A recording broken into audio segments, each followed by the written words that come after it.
हे what's up guys, welcome back once again. दोस्तों, आज की कहानी जो हम एक्सप्लेन करने जा रहे हैं वो असल में पीटर नाम के बंदे की है, जिसको किताबें पढ़ना बहुत ही ज़्यादा पसंद है। यहाँ तक कि वो इतना बिजी हो जाता है कि किताबों में कि जब वो अपने कपड़े लॉन्ड्री के लिए ले जा रहा था तो वही किताब पढ़ना शुरू कर देता है और इसी चक्कर में उसके कपड़े कोई लेकर भाग जाता है और वो देखता ही रह जाता है। उसकी इसी आदत की वजह से उसकी अपनी गर्लफ्रेंड से भी रिलेशन सही नहीं चलते, जिसको लेकर दोनों में आए दिन बहस होती रहती है और फिर एक दिन उसका असर ये होता है कि वो दोनों अलग हो जाते हैं। अब पीटर जिस लाइब्रेरी से बुक को खरीदता है वहाँ पर काम करने वाली एक लड़की बार बार उसे देखती रहती है, लेकिन वो उसे कोई रिस्पॉन्स नहीं देता।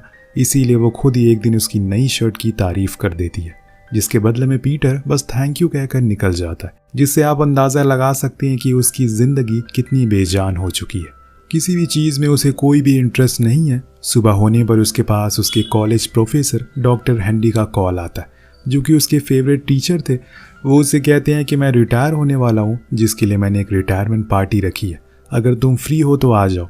अब ये सुनकर पीटर बहुत खुश होता है क्योंकि उसे उनके साथ टाइम बिताना बहुत ही अच्छा लगता है। इसीलिए वो अगले ही दिन कार लेकर निकल जाता है और एक लंबी ड्राइव के बाद वो सबसे पहले अपने कॉलेज कैंपस में जाता है, जहाँ पहुँचकर मानो उसके सारे दुख दूर हो जाते हैं। वो आज बहुत ज़्यादा खुश है।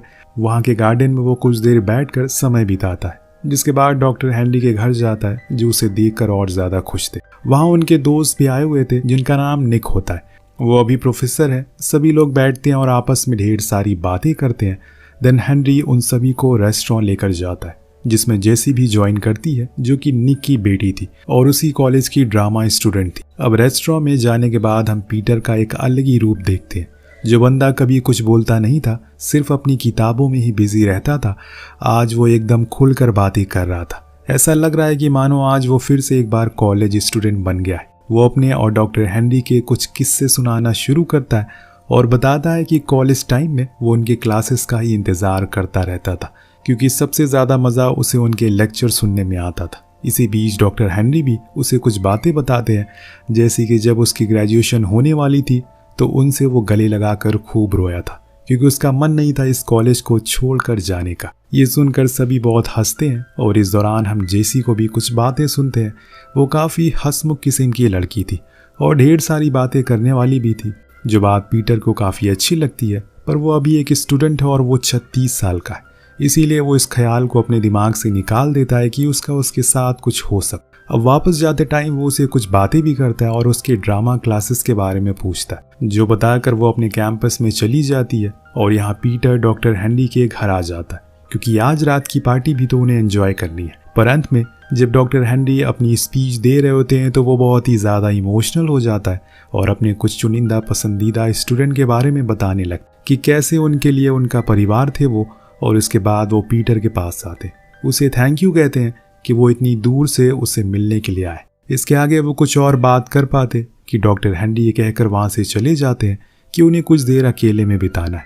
वहीं पीटर फिर से अपने कॉलेज कैंपस में चला जाता है, जहाँ पर उसे काफ़ी सुकून मिलता है। वो ऐसे ही घूम रहा होता है कि तभी उसकी नज़र एक नेट नाम के इंसान पर पड़ती है, जो काफ़ी फ़नी और अजीब था।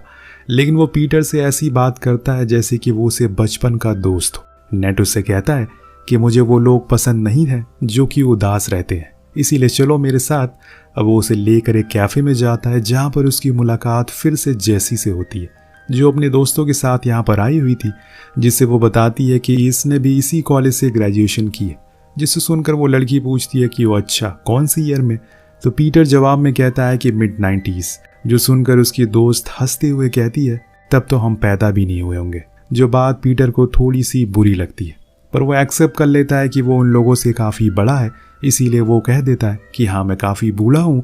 पर बात आगे बढ़े इससे पहले कि जैसी बात को संभाल लेती है और कहती है, किसने कहा कि तुम बूढ़े हो, एक मिनट रुको। ये कहकर वो उसकी टाई को खोल देती है और कहती है कि देखो अब तुम जवान लग रहे हो। ये सब देखकर उनके पास खड़ा नेट दोनों को कल कॉफ़ी पर मिलने को कहता है, लेकिन पीटर मना कर देता है क्योंकि उसे ऐसी चीज़ें पसंद नहीं है। लेकिन नेट उसके पेट पर मुक्का मारकर हाँ बुलवा देता है।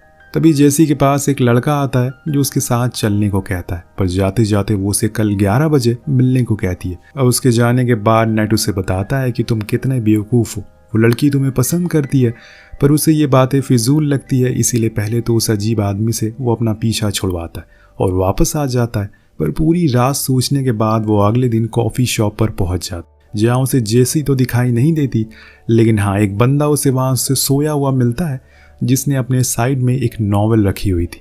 जो देखकर पीटर कहता है कि तुम्हारी चॉइस काफ़ी अच्छी है, ये नॉवेल तो मैंने न जाने कितनी बार पढ़ी होगी। और वो लड़का उसकी उम्र का मजाक बनाने लगता है, इसीलिए पीटर वहाँ से चला जाता। पर कुछ देर बाद वो लड़का वापस जा रहा होता है तो वो उसे खुद का नाम पीट बताता है। तभी वहाँ पर जेसी आ जाती है जो उसे बताती है कि इसको पिछले साल ही पागलपन का दौरा पड़ा था और इसके बाद ये ऐसा हो गया, पर अब ये थोड़ा थोड़ा ठीक होने लगा है। खैर दोनों की बातें शुरू होती है जिसमें वो अपने अपने पसंदीदा टॉपिक पर बात करते हैं जो कि मोस्टली सेम ही होते हैं।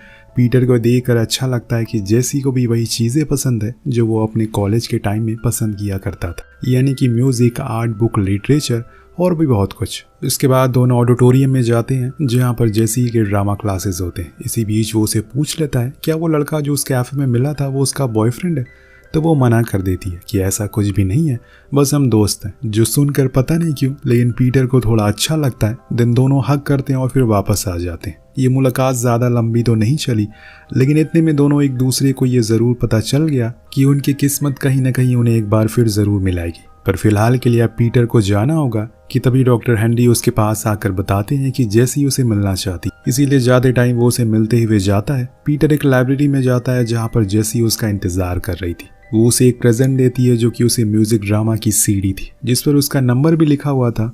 जो देते हुए वो बोलती है कि वहाँ जाकर मुझे भूल मत जाना और हाँ कोशिश करना कि लेटर लिखना, क्योंकि मुझे खत पढ़ना बहुत पसंद है। मैं होप करती हूँ कि हमारी बातें ऐसी ही होती रहे। जिसके बाद वो चली जाती है और यहाँ पीटर भी कार लेकर कैंपस से बाहर आने लगता है कि तभी उसे वही कैफ़े वाला लड़का मिलता है जिसे वो लिफ्ट देता है और फिर कार में दोनों के बीच बातें होती है जिसमें पीटर पूछता है कि क्या तुम्हारे बारे में कुछ जान सकता हूँ। वो लड़का बताता है कि मेरी माँ एक नर्स है, वो चाहती है कि मैं भी उनकी तरह एक डॉक्टर बनूं, लेकिन मुझे ये पढ़ाई हैंडल नहीं होती। मुझे किताबें पढ़ना पसंद है और मैंने एक नॉवल भी लिखी है, पर उन्हें ये बात कहाँ समझ आएगी। ये कहकर वो चला जाता है।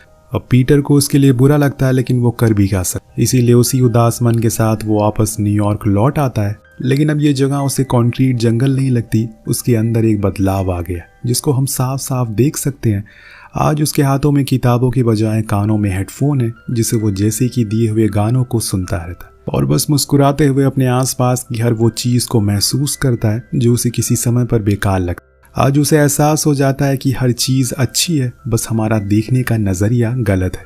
दोनों ही लेटर के ज़रिए एक दूसरे से बातें करते रहते हैं जिसमें ज़्यादातर तो म्यूज़िक, बुक, लिटरेचर की ही बातें होती है, पर कभी कभी वो उसे अपनी फीलिंग भी बता कि कैसे वो हर चीज़ को महसूस करने लगा है, कैसे अब वो खुश रहने लगा है। जैसे भी उसकी बातों में इंटरेस्ट देने लगी थी, इसीलिए उसका हर लेटर काफ़ी इत्मीनान से पढ़ती है और फिर सही से उसका रिप्लाई देती है। ऐसे ही एक दिन वो लिखती है, डियर पीटर, आज मैं तुम्हें बहुत मिस कर रही हूँ। हमने जब से बातें करना शुरू की है या फिर जब से मैं तुमसे मिली हूँ, एक अलग एहसास पैदा हो गया है मेरे अंदर, जिसकी वजह से तुम ही हो। कहीं ना कहीं मैं तुमसे प्यार करने लगी हूँ। अगर तुम फ्री हो तो हम मिलते हैं। पीटर ये लेटर पढ़कर हैरान हो जाता है। उसे यकीन नहीं होता कि ये सच है। अब ऐसा नहीं है कि वो उससे प्यार नहीं करता, पर जब वो इस चीज़ की कैलकुलेशन लगाता है तो उसे पता चलता है कि उनके 20-16 साल का डिफरेंस है। जब वो 50 का हो जाएगा तो वो 37 की होगी। जो देखकर वो अपना सर पकड़ लेता है, लेकिन खुद को समझाने के लिए वो एक कैलकुलेशन और करता है जिससे पता चलता है कि जब वो 87 साल का होगा तो जैसी भी 71 साल की हो जाएगी। जो देखकर उसे थोड़ा सा अच्छा लगता है, पर क्या हो अगर वो इतनी एज तक जिंदा ही ना रहे, किसी ने कल थोड़ी देखा है। यही सब वो पूरी रात सोचता रहता है। लेकिन फिर सुबह हम उसके कॉलेज कैंपस में उसे देखते हैं, यानी कि वो कहीं ना कहीं अब जेसी से प्यार में पड़ गया है, जो उसे देखकर उसे गले से लगा लेती है। अब जेसी उसे देखकर उसे गले से लगा लेती है और फिर दोनों उसके रूम में जाते हैं, जहाँ पर पीटर थोड़ा हेजिटेट करता है। इसीलिए वो उसे फाइनली कह ही देती है कि हमारी एज डिफरेंस बहुत ज़्यादा है, ये सही नहीं है। लेकिन जेसी कहती है कि इससे क्या ही फ़र्क पड़ता है, हम प्यार करते हैं, बस यही काफ़ी है। ये बोलकर वो उसके फॉरहेड पर किस करती है कि तभी वहाँ उसकी रूममेट आ जाती है जिसने पीटर को बूढ़ा कहा था अब कैफ़े में। लेकिन आज उसको यहाँ देखकर वो खुद हैरान थी। थोड़ी देर बात करने पर वो कहता है कि उसे भूख लगी है, इसीलिए जेसी उसे कॉलेज कैंटीन में लेकर जाती है, जहाँ पर पीटर को फिर से वही लड़का मिलता है जो आज फिर से वही मोटी सी बुक लेकर बैठा हुआ था। पीटर उसके पास जाकर बैठता है और उसका हाल चाल पूछता है, जिससे उसे पता चल जाता है कि वो अभी भी डिप्रेस है। वो उसकी बुक पर अपना नंबर लिख देता है और कहता है कि अगर कभी भी उसको बात करने का मन हो तो वो उसे कॉल कर सकता है। इसके बाद वो जेसी के साथ रेस्टोरेंट में जाता है, लेकिन तभी उसे वहाँ पर डॉक्टर हेनरी दिख जाते हैं जो कि इन दोनों से नजरें चुरा कर वहाँ से बाहर आ जाते हैं। पर पीटर ने उन्हें देख लिया था और इसीलिए वो उनके पीछे जाता और फिर दोनों ही घर पर बातें करते हैं, जिसमें डॉक्टर पूछते हैं कि तुम यहाँ क्या कर रहे हो, लेकिन पीटर इसका जवाब नहीं दे पा रहा था। पर वो समझ गए थे, इसीलिए वो उसे बड़े ही प्यार से समझाते हैं कि कोई भी इंसान नहीं चाहता कि वो बूढ़ा हो, हर किसी को जवान दिखना है। ये सिर्फ मर्दों के लिए नहीं बल्कि औरतों के लिए भी है। पर हकीकत ये है कि समय का पहिया घूमता है और इसके साथ हम बूढ़े होते जाते हैं। वो उसे एक डायरेक्ट तो कुछ बोलते नहीं है, लेकिन हाँ, पीटर कहीं न कहीं बात समझ गया था वो क्या कहना चाह रहे हैं। इसीलिए रात होने पर वो कॉलेज गार्डन में घूमता हुआ यही सोच रहा होता है कि क्या वो अभी भी कुछ कर सकता है, क्या वो अभी जो कुछ भी कर रहा है वो सही है या फिर गलत। तभी उसकी मुलाकात फिर से वही अजीब से फनी आदमी नेट से होती है, जो उसे देखकर समझ जाता है कि वो उसी लड़की के लिए यहाँ पर आए। वो फिर से अपनी सलमान भाई वाली फिलॉसफी झाड़ना शुरू करता है और कहता है कि तुमने जो कुछ भी लग रहा है वो बस करते जाओ, रुको मत। वो लड़की तुम्हारा इंतजार कर रही है, जाओ उसके पास जाओ और बस आज का सोचो और इस जिंदगी को जियो। यहाँ पीटर को उसकी बातों से थोड़ा अच्छा लगता है, क्योंकि शायद वो यही सुनना चाहता था किसी और से। इसीलिए वो जेसी के रूम में जाता है जहाँ उसकी रूममेट नहीं थी, जिससे वो समझ जाता है कि जेसी ने पहले से प्लान किया हुआ था। वो उसे ये भी बताती है कि ये इससे पहले वो आज तक किसी भी लड़के के साथ इंटीमेट नहीं हुई है। जो सुनकर पीटर वहाँ से उठकर वॉशरूम आ जाता है और परेशान होने लगता है, क्योंकि उसे पता चल चुका था कि जेसी कोई ऐसी वैसी लड़की नहीं है। जेसी उसे लेके काफ़ी सीरियस है, उसने काफ़ी दूर तक का सोचा हुआ। इसीलिए वो वापस आकर उसे आराम से समझाता है कि देखो, जैसे हमारे बीच में 16 साल का डिफरेंस है और जो हम कर रहे हैं वो सही नहीं है। तो जैसी कहती है मुझे एज से कोई फ़र्क नहीं पड़ता और तुम बार बार ऐसा क्यों कह रहे हो, जैसे कि तुम कोई अपराध कर रहे हो। तो वो जवाब में बोलता है कि अगर करने से पहले ही पता चल जाए कि ये अपराध है तो वो और बुरा होता है। जो सुनकर जैसी पूछती है कि अगर तुम्हें मैं पसंद नहीं हूँ तो तुम यहाँ पर आए ही क्यों। पीटर बताता है कि ऐसा नहीं है कि मैं तुम्हें पसंद करता हूँ, कि मैं तुम्हें पसंद नहीं करता हूँ, इसीलिए तो मैं तुमसे मिलने के लिए आया हूँ, क्योंकि मुझे तुम्हारी फिक्र है। पर अब जैसी रोने लगती है, उसका दिल टूट गया था और पहली मोहब्बत, पहला बार दिल टूटना बहुत ही पेनफुल होता है। उसे पीटर पर बहुत गुस्सा आता है, इसीलिए वो उसे अभी इसी समय रूम से बाहर जाने को कह देती है। पीटर तो मानो इसी चीज़ का इंतज़ार कर रहा होता है। वो वहाँ से अपने घर न्यूयॉर्क आ जाता है और फिर कुछ महीनों के बाद वो जेसी को एक लेटर लिखता है, जिसमें वो उसके दिल दुखाने के लिए बहुत माफ़ी मांगता है, क्योंकि वो उसके साथ ऐसा कभी भी नहीं करना चाहता था। और वो अब ये भी बताता है कि जब से वो यहाँ से आया है तब से ही वो अपनी उम्र वालों के साथ घूमना मिलना शुरू कर दिया है। इसी बीच हम देखते हैं कि वो उसी लड़की के पास जाता है जो कि लाइब्रेरी में काम करती थी। उसका नाम एना होता है। आज पहली बार पीटर उससे बात करता है, जिससे कि एना बहुत ही ज़्यादा खुश होती है और बताती है कि उसका बुक में बहुत ज़्यादा इंटरेस्ट था पहले, लेकिन फिर उसे एक दिन समझ आ गया कि मैंने इतनी सारी नॉवल पढ़ी है लाइफ के ऊपर, लेकिन खुद की लाइफ को तो मैं भूल ही गई। तब से मैंने बुक में ज़्यादा इंटरेस्ट रखना छोड़ दिया।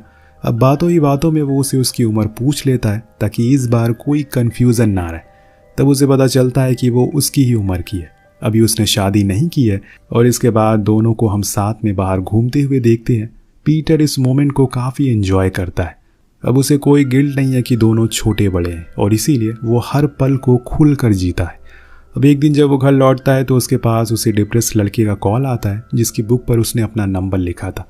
वो रोते हुए बताता है कि मैंने नींद की काफ़ी सारी गोलियां खा ली हैं। जो सुनकर पीटर फ़ौरन उससे रुकने को कहता है और एम्बुलेंस को कॉल करता है और फ़ौरन वो खुद भी वहाँ पहुँचता है उससे मिलने के लिए। जब उस लड़के को होश आता है तो वो खुद के सामने पीटर को बैठा हुआ देखता है कि आखिर वो उसके लिए इतनी दूर से यहाँ क्यों आया, जबकि वो बस उसे 1-2 बार ही मिला होगा। तब पीटर बोलता है कि जो लोग अच्छी किताबें पढ़ते हैं उनके लिए मेरे दिल में काफ़ी इज्जत होती है। इसके बाद वो जेसी से मिलने जाता है, जो उसका बहुत ही अच्छे से वेलकम करती है, सारी पुरानी बातों को भूलकर, और बताती है कि उसने जो फैसला उस दिन लिया वो एकदम सही था। कभी कभी हमें कुछ फैसले बाद में सही लगते हैं, जैसे हम जब टीनेजर होते हैं तो हमें अपने पेरेंट्स की कई बात गलत लगती है, बुरा लगता है, हमें गुस्सा भी आता है, लेकिन बड़े होने पर हमें समझ आता है कि वो सही कहते थे। इसी तरह मुझे भी समझ आ गया है कि मैं लाइफ को जीने का एक शॉर्टकट ले रही थी, लेकिन ऐसा मुमकिन नहीं है, क्योंकि हर चीज़ का एक प्रोसेस होता है और उस प्रोसेस से हर किसी को गुजरना पड़ता है।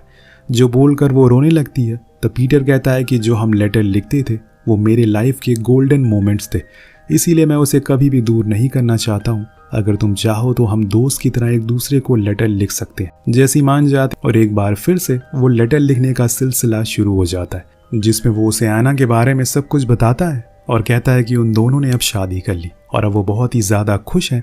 अगले सीन में हम एना और पीटर को साथ में देखते हैं। दोनों अपने बुढ़ापे के बारे में बात करते हुए बहुत हंसते हैं, जिसमें एना कहती है कि आज से 30 साल बाद वो लेक के साइड में छोटा सा घर ले लेंगे और वहीं आराम से बैठकर खूब बातें करेंगे। जिसके जवाब में पीटर एक लंबी सांस लेता है और कहानी इसी